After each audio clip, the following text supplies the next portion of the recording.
Good afternoon. We're here in Dubai proper. And sidewalk. Dubai's Museum of the Future, full tour and experience. So ayun, nakarating na kami dito sa museum dito sa Dubai. So galing kami ng Sharjah at makikita niyo yan.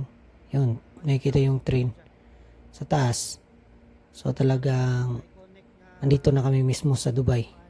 Isa sa mga pinaka-the best na puntahan dito sa Dubai, itong Museum of the Future. Which is ito yung talagang iconic na dapat pupuntahan ng mga turista dito sa Dubai. So, ito yung opportunity namin na kailangan naming pasukin yung museum na yan dahil nga magkaroon kami ng pagkataon na makapunta dito sa Dubai. So, kasama ng family ko at saka ni Ate Gingging. So shoutout pala kay Ate Gingging sa pag-assist sa amin, pagsama sa amin sa mga lugar na maganda na pasyalan dito sa UAE. So yun, sa medyo haba-haba na biyahe namin galing sa Sharjah, sa Fujairah. So yan, nakarating na kami dito. Mismong dito sa baba mismo sa iconic na design na yan na museum. So, ang ganda talaga tingnan. So, kahit umaga, may araw, makikita nyo yung ganda ng design na yan. So, isang bilugan. At saka yung mga grass na yan, yung mga damo-damo. Ano yan? Tunay na damo yan, hindi plastic. Ayan. So, actually, papasok na kami dyan sa, naglakad na kami. Papasok dyan. Galing kami doon sa may parkingan. So medyo may kalayuan konti yung parkingan at naglakad lang kami papasok dyan. Kasi itong area na to talagang ang daming tao, daming mga turistang namamasyal dito. So iba't ibang lahi na yung mga tao na nandyan.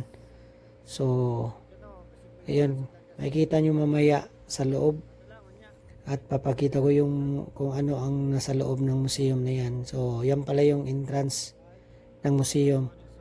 At yun, ito na yung loob ng museum. Actually, mayroong elevator yan papunta sa taas.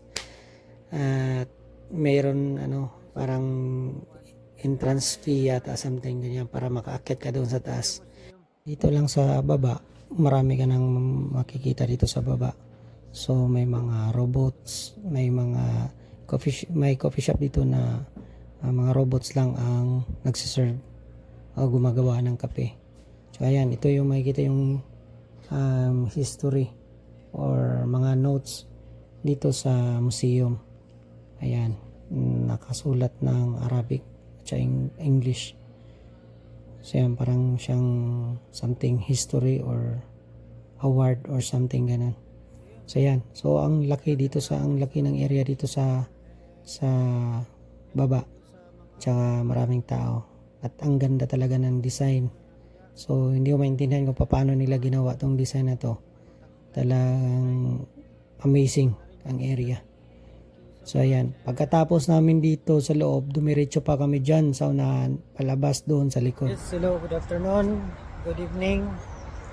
Ayan, dito na kami sa the Future Museum. Ayan, Future Museum yan, ha. Future Museum dito sa Dubai.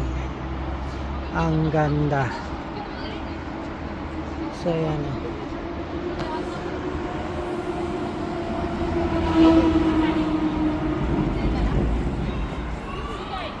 so ayan.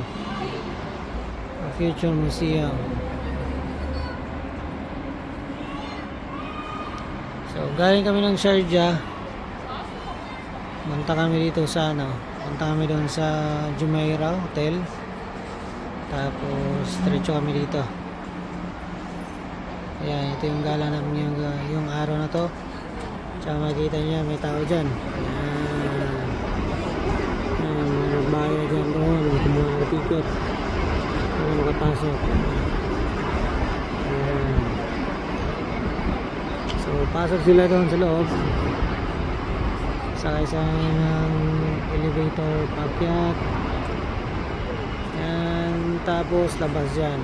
Siguro meron pang akyatan dun sa taas. I don't know. Hindi ko rin alam kung magkano ang ticket. So yan, pwede nyo sila picture yan, pero dito lang kami sa labas kasi ang daming tao nakapila doon sa loob. Maraming tao nakapila yun, kita nyo yun. Yan, ang daming pila, daming tao. Tapos dyan sa loob may ano dyan, coffee shop na robot na yung Kobo Arm, yung nagtitimpla ng kape. Tinatawag nilang Future Museum. Yan, itong isa sa iconic na logo or design structure sa Dubai. Ayan. Ito kasama ko si Ate Gingging, kasama ko. Tsaka yung pamilya ko dyan, doon. Mga ng picture. Ayan, mga ng picture. Hindi yung matangkad, yung dalawang maliit. Yan. Ayan. Katabi niyan mga building taas. Yan. Tapos dito sa baba, ang dami rin mga tao nagpapapicture dyan sa. So ito lang yung ko, ito lang yung video ko ngayong araw na to. Tsaka may dumaan na Mustang top down. Ordinary na lang yan dito. So yun. So yan. Klase-klaseng mga tao dito sa sa Dubai. Klaseng mga tao. Mga iba't ibang lahi. Kasi Ramadan. Tatapos na yata yung Eid. Ramadan. So yan, basta maraming tao dito. Iba't ibang lahi. So yan lang yung video ko ngayong araw na to sa isang gala namin. Kasama yung pamilya ko. Sa mga subscriber ko dyan sa channel ko, thank you so much sa mga subscribers, and kung bago ka pa lang sa channel ko, nanonood nyo yun at gusto nyo pumunta sa UAE sama ang buong pamilya mo galing ng Saudi Arabia, yun, stay tuned kayo sa check nyo yung mga videos ko at mag-upload ako ng isang video kung paano kami kumuha ng visa, basta ang sistema namin para makapunta dito sa UAE from Saudi Arabia ngayong 2025. Thank you so much and God bless po sa ating lahat. Alright, ayan. Thank you so much and God bless.